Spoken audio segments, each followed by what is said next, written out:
الحمد لله نحمده ونستعينه ونستغفره ونعوذ بالله من شرور أنفسنا ومن سيئات أعمالنا من يهده الله فلا مضل له ومن يضلل فلا هادي له وأشهد أن لا إله إلا الله وحده لا شريك له وأشهد أن محمدا عبده ورسوله أرسله بالحق بشيرا ونذيرا يا أيها الذين آمنوا اتقوا الله حق تقاته ولا تموتن إلا وأنتم مسلمون يا أيها الناس اتقوا ربكم الذي خلقكم من نفس واحدة وخلق منها زوجها وبث منهما رجالا كثيرا ونساء واتقوا الله الذي تساءلون به والأرحام إن الله كان عليكم رقيبا يا أيها الذين آمنوا اتقوا الله وقولوا قولا سديدا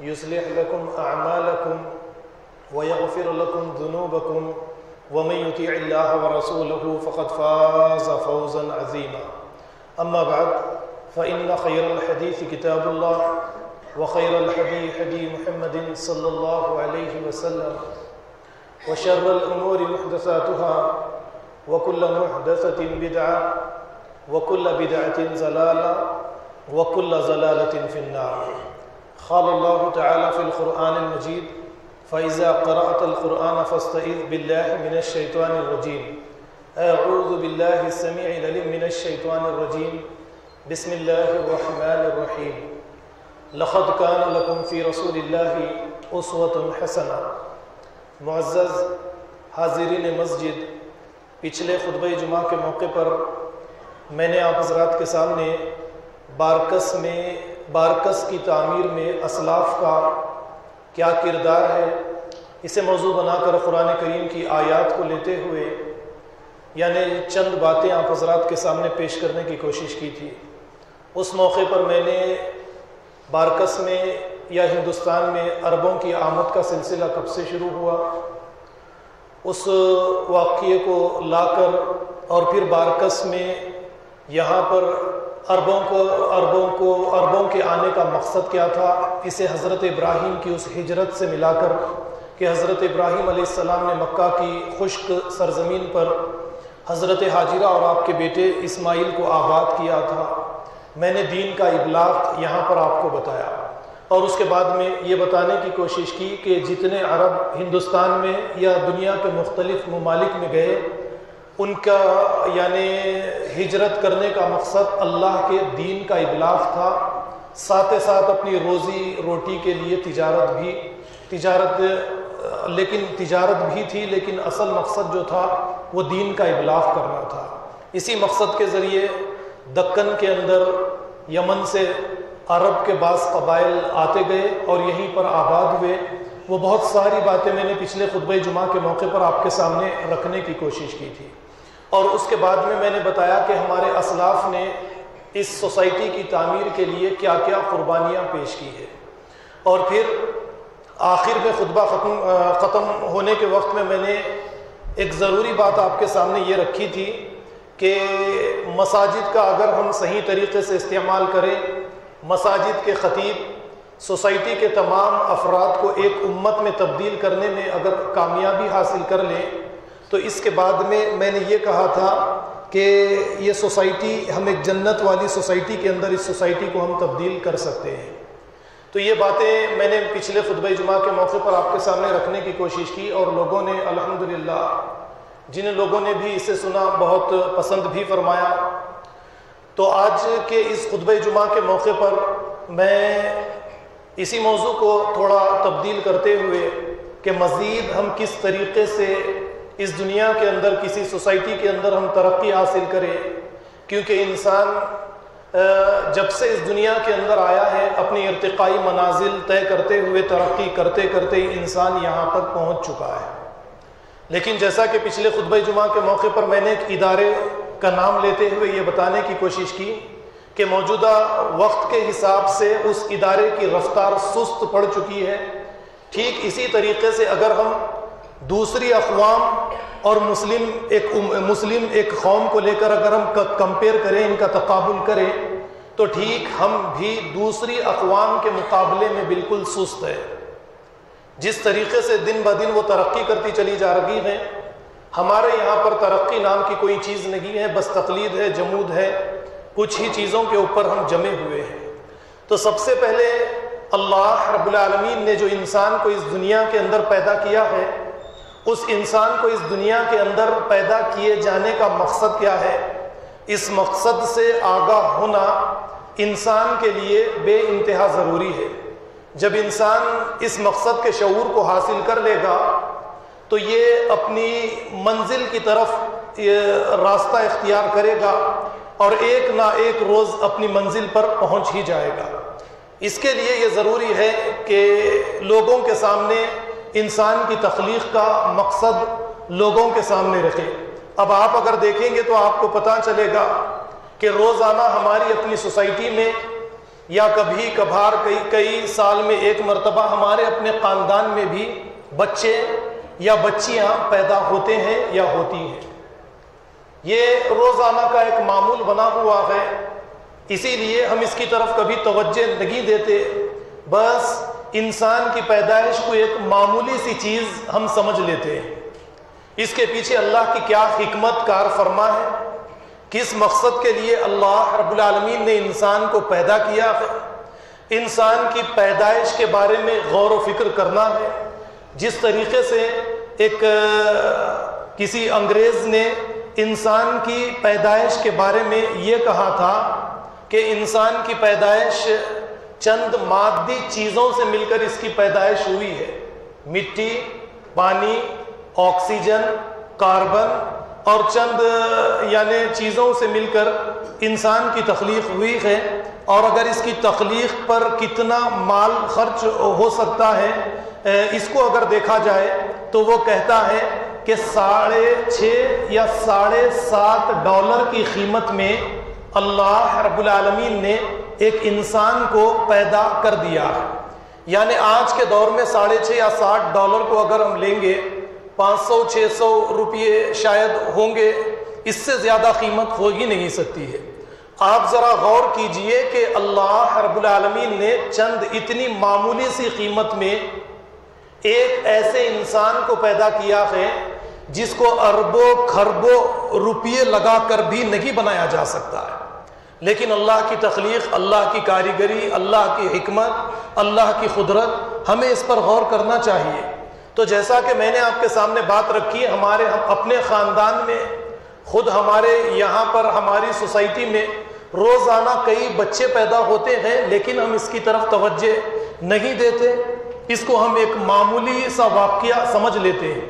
جس طریقے سے روزانہ سورج چاند آتے اور جاتے ہیں، رات اور دن کا آنا جانا، اس میں اللہ کی کیا حکمت ہے اس کے بارے میں ہم نہیں جانتے۔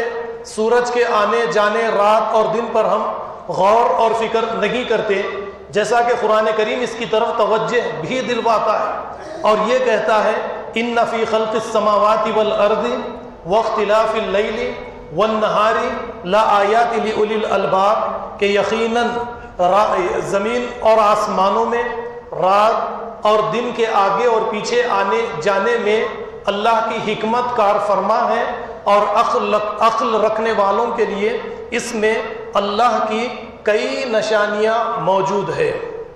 ذرا آپ غور کیجئے کہ سورج کی تخلیق کا مقصد بتا دیا گیا، اسی طریقے سے یہ کائنات میں جتنی چیزوں کی تخلیق اللہ رب العالمین نے کی ہے اسے بیکار نہیں کی، بلکہ ہر ایک چیز کے پیچھے اللہ کا کچھ نہ کچھ مقصد کار فرما ہے، اللہ تعالیٰ کا کچھ نہ کچھ مقصد موجود ہے۔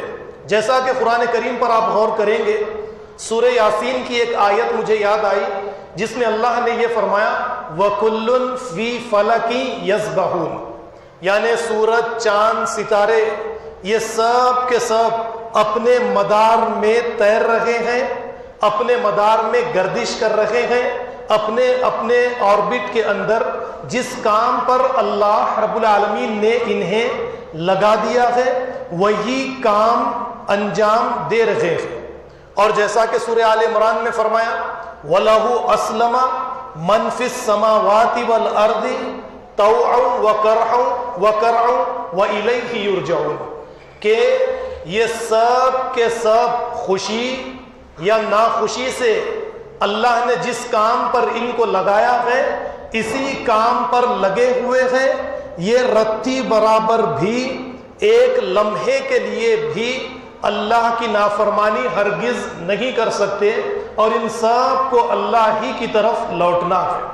یعنی ان کو جس مقصد کے لیے پیدا کیا گیا ہے وہ مقصد ان کے سامنے بیان کر دیا گیا. اب پھر چلیے انسان کی طرف میں لے کر آپ لوگوں کو آتا ہوں. انسان کو اللہ نے ایک بچے کی شکل میں، وہ تو آپ جانتے ہیں کہ اس زمین کو اللہ نے پہلے انسان کی پیدائش کے لیے لیا ہے، پھر پانی کے ذریعے انسان کی پیدائش کی ہے، جس کا ذکر سورہ مومنون کے اندر اللہ رب العالمین نے کیا ہے. اس کو میں آگے آپ کے سامنے یہ آیت اگر یاد آ گئی تو اسے بھی لے کر آپ کو سمجھانے کی کوشش کروں گا. لیکن یہ دیکھیے کہ ایک انسان بچے کی شکل میں مختلف مراحل 9 مہینہ ماں کے پیٹ میں رہ کر ارتقاء کرتے کرتے ایک بے جان نطفے کے ذریعے سے جاندار بن کر مختلف مراحل سے گزرتا ہوا ایک دنیا کے اندر تشریف لے کر آ جاتا ہے.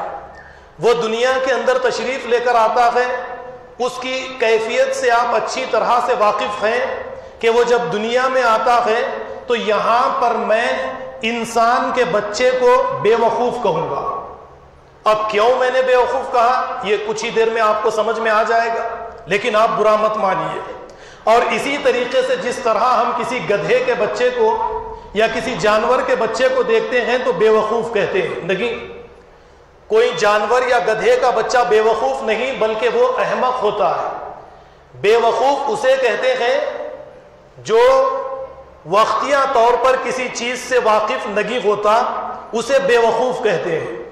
جو کسی چیز سے واقف نہیں ہوتا وہ بے وقوف ہوتا ہے. جب انسان کا بچہ دنیا میں آتا ہے آپ غور کیجئے کہ اس کی غذا کہاں پر ہے یہ واقف نہیں ہے، کس طرح سے اللہ نے اس کی غذا کا بندوبست کیا ہے یہ واقف نہیں ہے. ماں کے ذریعے یا دوسرے کسی انسان کے ذریعے اس کی غذا کا بندوبست کیا جاتا ہے، اسی لیے انسان کا بچہ بے وقوف ہوتا ہے. اب ایک گدھے کا بچہ ہے، آپ نظر ڈالیں گے، جانور کا بچہ ہے، آپ دیکھیں گے 10 سے 15 منٹ پر اپنی 4 ٹانگوں پر کھڑا ہو جائے گا اور اسے اس بات کا پتہ رہے گا کہ میری غذا کہاں پر رکھی گئی ہے.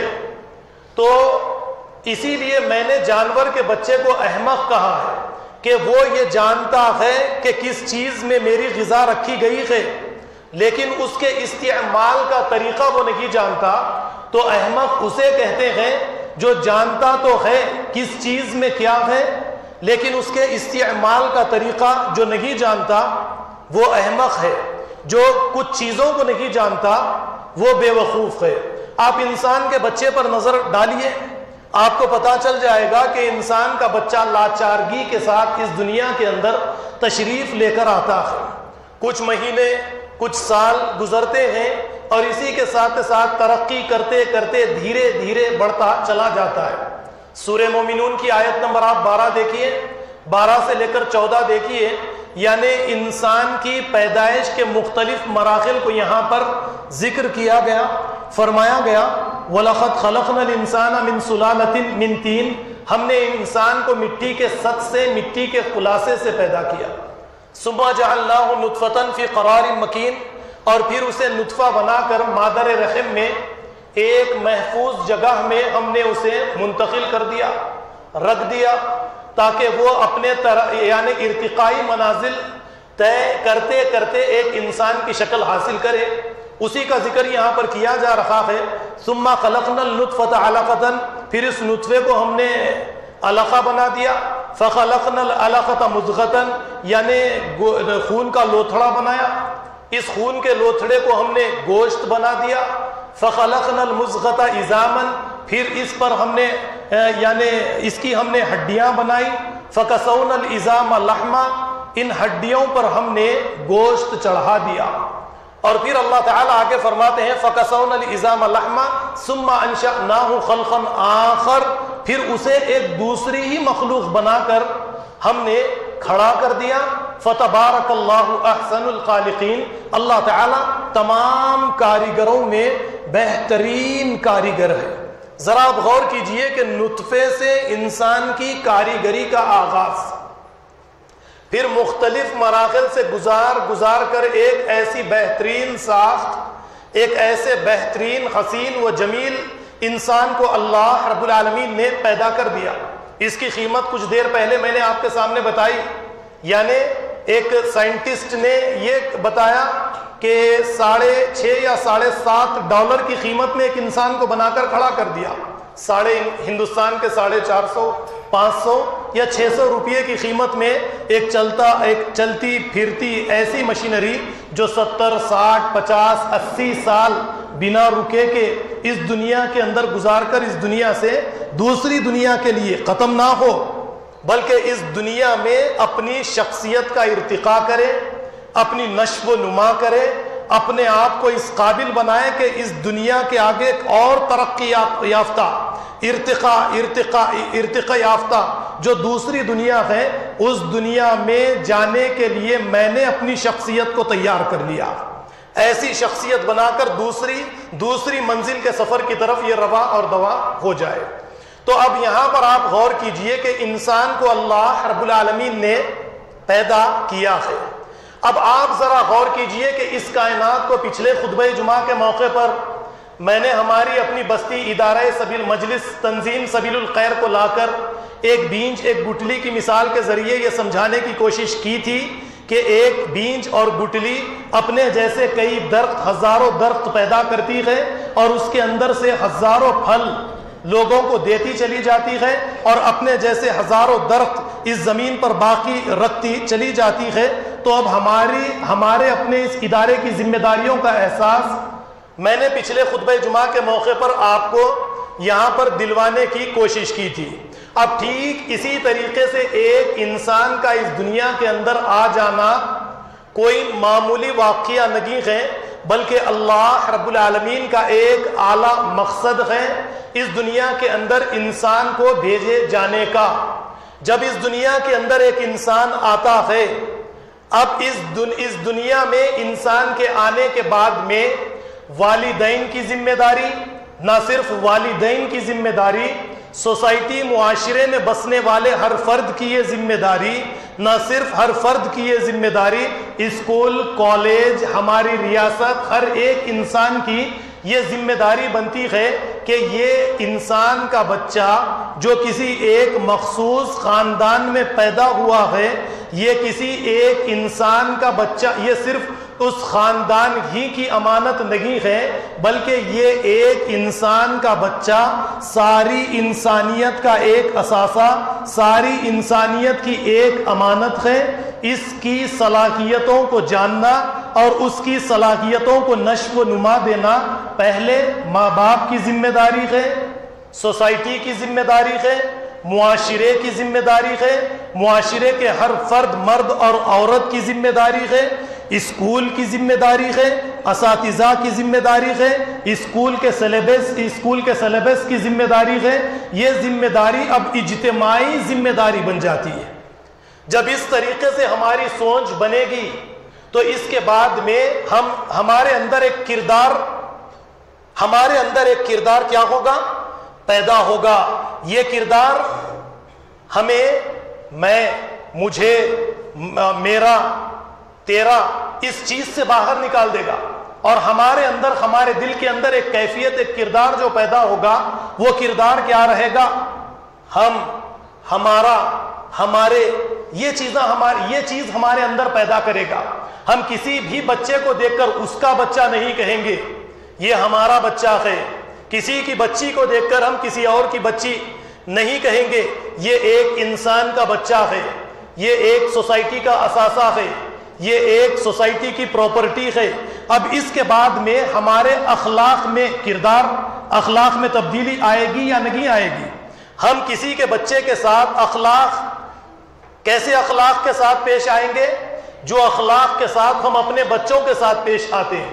جب تربیت ہمارے ذہن و نگاہ کے اندر پختہ ہو جائے گی کہ ہمارا ہر عمل، ہمارا ہر الفاظ، ہمارا ہر فعل سوسائٹی کے کسی نہ کسی بچے کی تربیت کر رہا ہے، تو اس کے بعد میں ہم اپنا احتساب کریں گے، زبان پر لگام لگائیں گے، برے الفاظوں سے زبان کو صاف کریں گے، برے اعمال سے اپنی شخصیت کو بچانے کی کوشش کریں گے، اچھے اعمال کی طرف رجوع کریں گے، اچھے اقوال کو اپنے دماغ کے اندر جمع کریں گے، اور تربیت کا ایک ایسا، یعنی یہ کہیے آپ کہ ہم پوری سوسائٹی کو لے کر، اس معاشرے کو لے کر، اس معاشرے کے تمام افراد کے ذریعے سے ایک تربیتی اجتماعی ادارے کے اندر ہم اپنی سوسائٹی کو تبدیل کر دیں گے۔ کیا بات میں نے آپ کے سامنے یہاں پر رکھی، ذرا غور کیجئے۔ سوسائٹی کے سارے افراد ایک تربیتی اجتماعی ادارے کی شکل اختیار کریں گے۔ اب ہمارا ہر ایک بچہ، ہر ایک شخص سے بد اخلاقی نہیں سیکھے گا، بد کرداری نہیں سیکھے گا، وہ با اخلاق بنے گا، با کردار بنے گا۔ سوسائٹی کا ہر فرد یا دوسری سوسائٹی سے، دوسری ریاست سے، دوسرے محلوں میں بسنے والے افراد ہماری سوسائٹی کی تعریف کریں گے، اور ہماری سوسائٹی میں بسنے کے لیے یہ آرزویں کریں گے۔ ہماری سوسائٹی میں، ہمارے پڑوس میں، ہمارے افراد کے ساتھ، ہمارے بچوں کے ساتھ ان کے بچوں کو جوڑنے کے لیے یہ اپنے دل کے اندر آرزو رکھیں گے، یہ خواہشات کا اظہار کریں گے۔ ہماری سوسائٹی کی تعریف، ہر جگہ پر ہماری سوسائٹی کی تعریف ہوگی۔ اس تعریف کے لیے ہمیں قربانیاں دینی پڑے گی، ہم یہ قربانیاں دینے کے لیے تیار دگی ہوتے۔ اب سوسائٹی میں جو بچوں کی بد اخلاقی، بد کرداری، مقصد سے لاشعوری، یہ جتنی چیزیں ہم دیکھتے ہیں، تو دل پر ہاتھ رکھ کر یہ کہیے کہ یہ بچوں کو تیار کرنے میں والدین ذمہ دار ہے یا نہیں ہے؟ سوسائٹی ذمہ دار ہے یا نہیں ہے؟ اسکول ذمہ دار ہے یا نہیں ہے؟ یقیناً ہے۔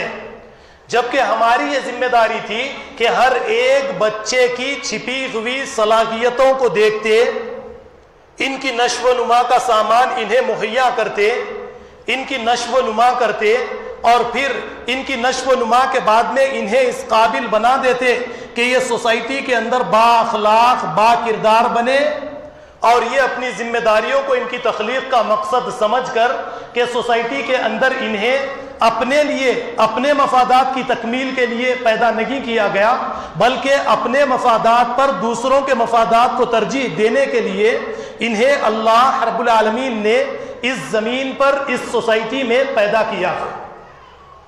بچے اس مقصد کو جانتے ہی نہیں ہیں۔ اب چلیے، جب یہ بات میں نے آپ کے سامنے رکھی ہے، اس بات کو سمجھانے کے لیے سورہ نوح کی طرف میں آپ کو لے کر آؤں گا۔ سورہ نوح کی ایک آیت آپ کو ملے گی کہ انسان کی پیدائش کس طریقے سے ہوتی ہے، ذرا یہاں پر آپ غور کیجئے۔ اللہ نے فرمایا وَاللَّهُ أَنبَتَكُم مِّنَ الْأَرْضِ نَبَاتًا، اے انسان، میں نے تجھے ایک پیڑ کی طرح، ایک پودے کی طرح، ایک درخت کی طرح زمین سے اگایا ہے۔ کیوں اللہ رب العالمین نے درخت کی مثال بار بار انسان کی پیدائش کے لیے دی ہے؟ آپ ذرا غور کیجئے۔ یہاں پر جیسا کہ پھر وہی مثال کی طرف میں آپ کو لے کر آؤں کہ ایک درخت تو یہ جان چکا ہے کہ مجھے اس کائنات میں کس لیے بھیجا گیا ہے۔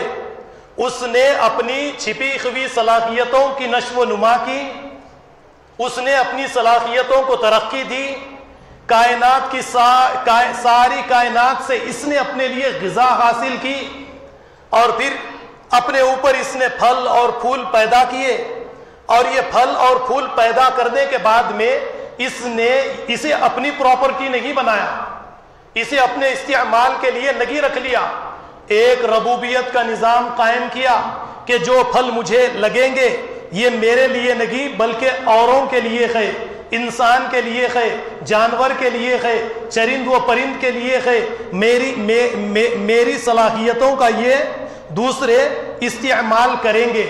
یعنی ایک درخت اس طریقے سے پیڑ پودے اپنے مقصد حیات کو جان لے اور دوسروں کو یہ فائدہ پہنچانے والے بن جائے۔ اور اس زمین پر بسنے والے تمام کے تمام چرند و پرند جانور یہ جان لیں کہ اللہ نے مجھے کس لیے پیدا کیا ہے اور یہ اپنی ذات سے دوسروں کو فائدہ پہنچائے۔ اس کی مثالیں کچھ جمعہ پہلے ہی میں نے آپ کے سامنے دی تھی کہ ایک گائے یا بھینس پتا کھاتی ہے یا گھاس کھاتی ہے تو اسے تبدیل کرتی ہے دودھ کے اندر۔ یہ دودھ خود نہیں پیتی، حتیٰ کہ اگر اس کا بچہ بھی ہوتا ہے تو مختصر سی غذا ماں سے اپنے لیے لے کر ساری غذا انسانوں کے لیے چھوڑ دیتا ہے۔ یہ باتیں میں نے کچھ جمعہ پہلے ہی آپ کے سامنے نظام ربوبیت کو عنوان بنا کر یہ باتیں پیش کی ہے۔ تو ذرا غور کیجئے کہ ٹھیک اسی درخت کی طرح ایک انسان کو زمین سے باہر لایا گیا اور انسان اپنے مفادات کی تکمیل کے لیے دوسروں کے مفادات کو نظر انداز کرے، بلکہ چاہیے یہ تھا کہ انسان اپنے مقصد حیات کو جانے، اور جس طریقے سے اس کائنات کی ساری چیزیں دوسروں کو فائدہ پہنچا رہی ہے، ٹھیک اسی طریقے سے انسان بھی دوسروں کو فائدہ پہنچانے والا بنے۔ نہیں بنتا انسان، یہ ہماری اپنی کمزوریاں ہیں۔ اس دنیا کے اندر سکون ہمیں ہرگز نہیں ملے گا، ہمیں خوشیاں نہیں ملے گی۔ یہ ساری خوشیاں، یہ جو سکون ہم نے مکانات کی شکل میں، لگژری لائف کی شکل میں ہم نے حاصل کیا ہے، یہ مصنوعی ہے۔ یہ ساری خوشیاں، یہ ساری چیزیں مصنوعی ہے۔ حقیقی خوشی انسان کو اسی وقت ملے گی جس مقصد کے لیے اللہ نے اسے پیدا کیا ہے، اپنی ساری زندگی کو اس مقصد کے لیے جب انسان لگا دے۔ وہ جس سوسائٹی کے اندر بستا ہے اس سوسائٹی کے اندر خوب جدوجہد کرے، اپنی چھپی ہوئی صلاحیتوں کو جانے پہچانے اور ان صلاحیتوں کا صحیح استعمال کر کے اپنی ذات سے دوسروں کو بس یہ فائدہ پہنچانے والا بن جائے۔ اب یہاں پر سورہ حشر کی بھی ایک آیت میں آپ کے سامنے رکھوں گا جس میں اللہ رب العالمین نے فرمایا وَيُؤْثِرُونَ عَلَىٰ أَنفُسِهِمْ وَلَوْ كَانَ بِهِمْ خَصَاصَةٌ، یعنی نیک لوگوں کی مثال، ان کی نشانی یہاں پر یہ بتائی جا رہی ہے، یہ خود بھوکے رہنے کے باوجود، یہ خود پیاسے رہنے کے باوجود، یہ خود مفلس محتاج مسکین رہنے کے باوجود دوسروں کی مفلسی، دوسروں کی مسکینی، دوسروں کی غربت کو ختم کرنے کے لیے میدان کے اندر اتر جاتے ہیں اور رات اور دن جد و جہد کر کے ایک ایسا نظام قائم کرنے کی کوشش کرتے ہیں جس کے ذریعے سے دوسروں کے لیے خوراک کا بندوبست ہو، دوسروں کی صحت کا بندوبست ہو، دوسروں کے لیے شیلٹر کا بندوبست ہو، دوسروں کی تعلیم کا بندوبست ہو۔ رات اور دن اسی کام کے لیے یہ اپنی زندگی گزار دیتے ہیں۔ چلیے گزر گئی بچپن ہمارا گزر گیا، کوئی بات نہیں، عمر 40 سال کی ہو گئی، کم سے کم یہاں پر ایک پوائنٹ اللہ رب العالمین لے کر آتے ہیں۔ سورہ احقاف کی یعنی آیت کو شروع سے لیے بغیر بیچ کا حصہ میں آپ کے سامنے پیش کرنے کی کوشش کروں گا۔ اللہ رب العالمین فرماتے ہیں حَتَّى إِذَا بَلَغَ أَشُدَّهُ، یہاں تک کہ یہ جب قوت کے یعنی قوتوں کو پہنچا، قوت والی عمر کو پہنچا، وَبَلَغَ 40 سَنَةً، 40 سال کی عمر کو پہنچ گیا۔ اب 40 سال کی عمر ہر ایک انسان کی ایک آدھی زندگی کو تو ختم کر دیتی ہے۔ چلیے بچپنا ہے چلا گیا، کوئی مسئلہ نہیں۔ اس زندگی میں ہم نے اللہ نے کیوں ہمیں دنیا کے اندر بھیجا ہے، اس کے مقصد سے ہم لاشعور تھے، لیکن 40 سال کے بعد میں ہر ایک انسان کے لیے یہ ضروری ہے کہ اللہ نے کس لیے ہمیں دنیا میں بھیجا اس کا شعور حاصل کرے۔ اسی لیے فرمایا 40 سنة قال ربی اوزعنی ان اشکر نعمتک التي انعمت علی، وہ اللہ سے کہتا ہے کہ اے اللہ مجھے توفیق دیجئے کہ جو نعمتیں آپ نے مجھ پر کی ہے میں اس پر آپ کا شکر گزار بنوں۔ وَأَنْ أَصْلِحْ لِي ذُرِّيَّتِي، اور میری اولاد کو بھی میرے لیے بہترین اطاعت گزار بنا دیجئے۔ اور وَأَنْ أَعْمَلَ أَنْ تَرْضَاهُ، اور مجھے یہ بھی توفیق دیجئے کہ میں ایسے اعمال کروں جس سے آپ راضی ہو جائے۔ اللہ تعالیٰ کن اعمال سے راضی ہوتے ہیں؟ یہی وہ اعمال تھے جن اعمال کے ذریعے اللہ تعالیٰ کسی بندوں سے محبت کرتے ہیں. اللہ سے محبت آپ قرآن کریم اٹھا کر دیکھیں گے, اللہ تعالیٰ کہتے ہیں کہ مجھ سے محبت تم کرتے ہو, میرے بندوں سے محبت کرو. اللہ کی قربت حاصل کرنا چاہتے ہو, میرے بندوں سے قریب ہو جاؤ. یہی چیز کو اللہ رب العالمین فی سبیل اللہ, اللہ کا راستہ, یہی چیزوں کو اللہ رب العالمین بتاتے ہیں. آج اجتماعی طور پر چند اشخاص کو چھوڑ کر اجتماعی طور پر اگر سوسائٹی کا جائزہ لیا جائے گا, ہر ایک خاندان, ہر ایک فرد سوسائٹی سے کٹا ہوا, خود اپنے خاندان سے, اپنے قبیلے سے کٹا ہوا, اپنے رشتہ داروں سے کٹا ہوا. اسی لیے اللہ ہم سے کٹے ہوئے. ہم اللہ تعالیٰ تک ہرگز نہیں پہنچ سکتے جب تک کہ ہم سوسائٹی سے نہیں جڑیں گے. اپنے اخلاق اور کردار کے ذریعے ہم سوسائٹی کے لیے اپنے آپ کو ویل ویشر جب تک ثابت نہیں کریں گے. آپ تمام پیغمبروں کو دیکھیے, پیغمبروں نے اپنی اپنی قوم کے سامنے یہی کہا کہ ہم تو میری قوم کے لوگوں تمہارے ویل ویشر ہیں, ہم تو تمہارا بھلا چاہتے ہیں, ہم تو تمہاری اچھائی کے لیے اس دنیا, ہم کو اس دنیا کے اندر تمہاری سوسائٹی میں بھیجا گیا ہے, ہم تم سے اس کام کا کوئی اجر بھی نہیں لیتے. تو ہر ایک فرد کی بارکس میں بسنے والے ہر ایک فرد کی یہ ذمہ داری ہے کہ رضاکارانہ طور پر اپنی اپنی صلاحیتوں کو جانے, پہچانے, ان صلاحیتوں کا صحیح استعمال کرے, کسی سے کوئی اجر کی امید نہ رکھے, اجر کی امید خالص اللہ سے رکھے. اللہ تعالیٰ دیکھیے سوسائٹی کا نقشہ جلد سے جلد تبدیل کر ڈالیں گے. اب اس کے لیے ایک دوسری چیز کی طرف میں آپ کو لیے آؤں گا. روزانہ 5 وقت نماز ہوتی ہے, نماز سنتے ہیں, اذان سنتے ہیں, نماز پڑھنے کے لیے مسجد میں تشریف لے کر آ جاتے ہیں, نماز پڑھتے ہیں, سمجھتے ہیں کہ ہم نے عبادت کر لی ہے. سب سے پہلے تو آپ یہ جان لیجئے کہ یہ نماز جو لفظ ہے یہ فارسی کا لفظ ہے, اور قرآن میں اس کے لیے صلاۃ کے لفظ کا استعمال کیا گیا. وَأَقِيمُوا الصَّلَاةَ وَآتُوا الزَّكَاةَ, 2 چیزوں کو لازم اور ملزوم قرار دیا گیا. یعنی صلاۃ قائم کرے, زکوٰۃ کا نظام قائم کرے. صلاۃ کے بغیر زکوٰۃ کا نظام نہیں, زکوٰۃ کے بغیر صلاۃ کا نظام نہیں. اس کو سمجھنا ہمارے لیے بے انتہا ضروری ہے. یعنی مجوسی, یہ ان کے یہاں پر ایک خاص قسم کی عبادت کو یہ نماز کہتے تھے.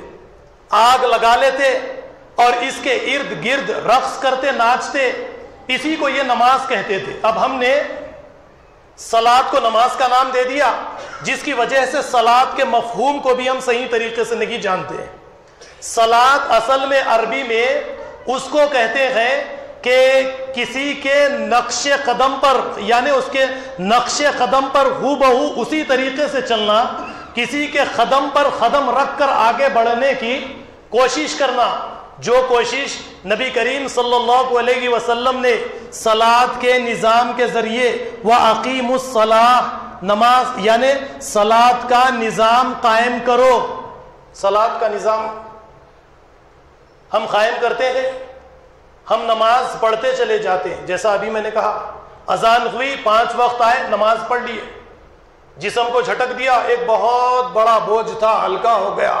اللہ تعالی ہماری عبادت سے راضی ہے. آپ ذرا غور کیجئے, ان عبادات کو اللہ کے نبی صلی اللہ علیہ وسلم نے ارکان اسلام کہا ہے, اور ارکان رکن کی جمع ہے, اور رکن اس پلیر کو کہتے ہیں جس کے اوپر یہ چھت پڑا ہوا ہے. آپ نمازیں پڑھ کر, روزہ رکھ کر آپ پلیر پر پلیر لگاتے چلے جائیں, ان ستونوں کو آسمان تک لے کر چلے جائیں, اس کے اوپر کوئی چھت نہ ڈالے تو عمارت کبھی بنے گی؟ آپ بتائیے, نہیں بنے گی. اس کے لیے یہ ضروری ہے کہ ان پلیرز کے اوپر چھت ڈالا جائے, دیواریں لگائی جائیں, دیواریں اٹھائی جائیں, دروازے لگائے جائیں, کھڑکی لگائی جائے, دین ایک مکمل عمارت ہے۔ نبی کریم صلی اللہ علیہ وسلم نے اس صلاۃ کے نظام کے ذریعے، زکوٰۃ کے نظام کے ذریعے مدینہ میں جانے کے بعد میں ایک اسلامی ریاست قائم کر کے زکوٰۃ کے نظام کے ذریعے سے، صلاۃ کے نظام کے ذریعے سے یہ ثابت کر دیا تھا کہ اسلامی ریاست کے اندر ہر ایک انسان دوسرے انسان کا خیر خواہ ہوتا ہے۔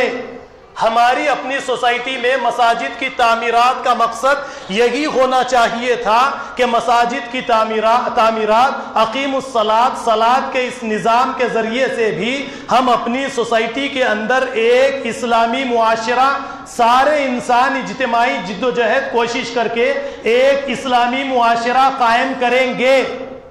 کسی کے ذہن میں آج تک یہ بات آئی صلاۃ کی ادائی کے بعد میں؟ نہیں آئی۔ بس نماز پڑھنا ہے، ذمہ داری ادا کر۔ ذمہ داری کہاں پر مکمل ہوئی؟ قیامت کے آخری دن تک کے لیے بھی جب تک معاشرہ، اسلامی معاشرے کے اندر تبدیل نہیں ہوتا، نفرتیں ہمارے دلوں سے نہیں نکلتی، محبتیں ہمارے دلوں کے اندر پیدا نہیں ہوتی، ہر ایک انسان اپنی اپنی صلاحیتوں کو پہچان کر اور معاشرے کی اصلاح کے لیے ان صلاحیتوں کا استعمال نہیں کرتا ہے، یہ معاشرہ، اسلامی معاشرہ، ہماری نمازیں، ہمارے روزہ وغیرہ وغیرہ، ہماری عبادات تکمیل کو پہنچ ہی نہیں سکتی ہے۔ آپ سمجھنے کی کوشش کیجئے ان باتوں۔ یہی باتیں میں موضوعات کو تبدیل کر کر کے ہر 2-3 خطبہ جمعہ کے بعد میں ایک الگ ڈھنگ سے آپ کے سامنے رکھنے کی کوشش کرتا ہوں، ایک الگ طریقے سے آپ کے ذہنوں میں ان باتوں کو بٹھانے کی کوشش کرتا ہوں کہ اللہ کا مقصد کیا ہے، تاکہ اس مقصد کو ہم جان کر اپنے اندر تبدیلی لائیں۔ لیکن میں پھر جانتا ہوں کہ مسجد سے نکلنے کے بعد میں آپ یہ باتوں کو بھول جائیں گے۔ شاید ہو سکتا ہے کہ پھر میرے سامنے جو آپ بیٹھے ہیں ان کے اندر سے کسی کی زمین زرخیز بھی ہو، میں بیج ڈالوں تو اس کے اندر سے فصل باہر نکل کر آ جائے اور اس کے بعد میں وہ اناج دینا، میوہ دینا شروع بھی کر دے، میں یہ بھی نہیں جانتا۔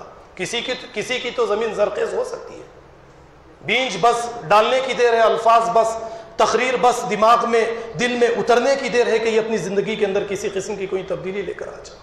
آپ اپنے آپ کو زرخیز زمین کے اندر تبدیل کیجئے۔ پانی کا ایک خطرہ زرخیز زمین کے لیے کافی ہے، بس اس طریقے سے اپنی زندگی بنانے کی کوشش کیجئے۔ تو ایتاء الزکاۃ کیا ہے؟ ہر ایک انسان اپنی اپنی صلاحیتوں کے ذریعے سے سوسائٹی کے اندر، معاشرے کے اندر اپنی اجتماعی جد و جہد کے ذریعے سے ایک ایسا نظام قائم کر دے کہ ہر ایک شخص اپنے وجود کی فکر سے آزاد ہو جائے، اپنے وجود کی فکر سے آزاد ہو جائے، اور وہ صرف اس فکر میں رہے کہ میں کس طریقے سے سوسائٹی سے غربت کا خاتمہ کر سکتا ہوں، میں سوسائٹی کے ہر فرد کو، ہر لڑکے اور ہر لڑکی کو تعلیم یافتہ بنا سکتا ہوں۔